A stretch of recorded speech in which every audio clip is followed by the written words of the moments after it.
Problem Chapter 2, Number 4. The golfer in Figure 2-29 sinks the ball in 2 putts, as shown. What are A, the distance traveled by the ball, and B, the displacement of the ball? We should really start any problem with either a sketch, or at least mocking up the sketch that was given to us, to create the coordinate system and make clear what our variables are going to be. So I'm going to say that we're going to start with our ball. We'll start with the origin where the golfer is, which is here. So we'll call that x equals 0. And then the flag is at x equals 10 meters, because it's 10 meters to the right. I'm sort of implicitly saying the way he hits is our plus direction. And then where the ball stops, I'm going to call that sort of x flag. Where the ball stops, I'm going to call x, oops, that's a terrible color. So I'm going to call x, say, 1, where the ball stops the first point. And that's clearly 12.5 meters over from where it started. It's 10 meters to get to the flag, and another 2.5 meters over.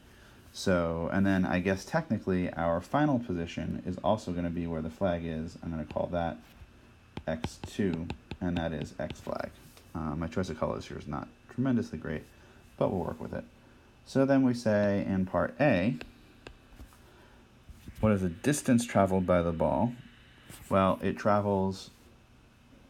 ball travels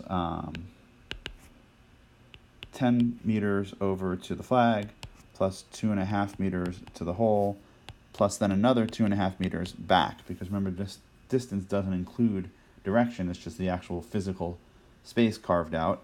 And so over and back gives us 15 meters. On the other hand, in part B, what we care about is really delta x. And delta x is from the end, which is x2, minus the start, which was at 0.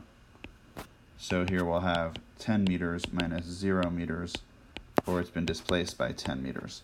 To be legit, that was probably more complicated than we needed for this sort of short problem, but I just wanted to sort of go out there and model how you might do a somewhat more complicated problem. It is definitely overkill for this problem, and if you just sort of did it in your head, that is certainly not a knock on you at this point.